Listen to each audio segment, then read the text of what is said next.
ஒட்டஞ்சத்திரத்தில் பழனிசாலையில் முஸ்லிம் ஜமாத் down புது பள்ளிவாசல் அடிக்கல் நாட்டு விழா நடந்தது. விழாவிற்கு டவுன் பள்ளிவாசல் தலைவர் பசீர் அகமது வரவேற்று பேசினார். திண்டுக்கல் மாவட்ட அரசு காஜி முகமது அலி பிரார்த்தனையுடன் விழாவை துவக்கி வைத்து பேசினார். இந்நிகழ்ச்சியில் உணவு மற்றும் உணவுப் பொருள் வழங்கல் துறை அமைச்சர் அர சக்கரபாணி சிறப்பு விருந்தினராக பங்கேற்று டவுன் புது பள்ளிவாசல் கட்டுமான பணிக்கு அடிக்கல் நாட்டி வைத்து பேசும்போது கூறியதாவது: இன்றைக்கு அடிக்கல் நாட்டு விழா இனிதே நடைபெறுகிறது. அதற்கு ஒத்துழைப்பு கொடுத்த அனைவருக்கும் இந்த நேரத்திலே நான் நன்றியை தெரிவிக்க, அவர்கள் சார்பாக நான் நன்றி தெரிவிக்க கடமைப்பட்டிருக்கிறேன்.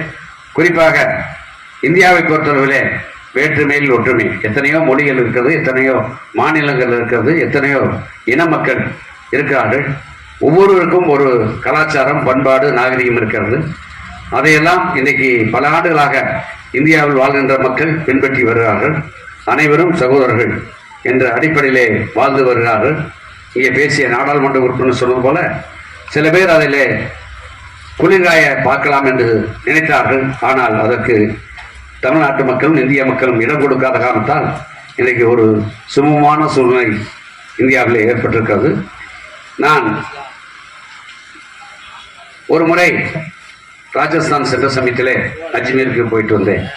அதே மாதிரி ஒரு முறை துபாய் சென்ற சமயத்திலே அபுதாபியில பெரிய ஜமாத், உலகத்திலே 4 இடத்துல தான் பெரிய ஜமாத் இருக்குன்னு சொன்னாங்க. அந்த நேரத்தில் அங்கே போனப்ப அபுதாபி.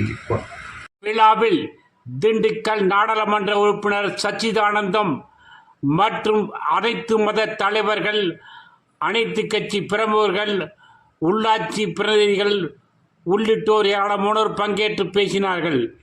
டவுன் பள்ளிவாசல் செயலாளர் அப்துல் ஜாபர் நன்றி கூறினார்.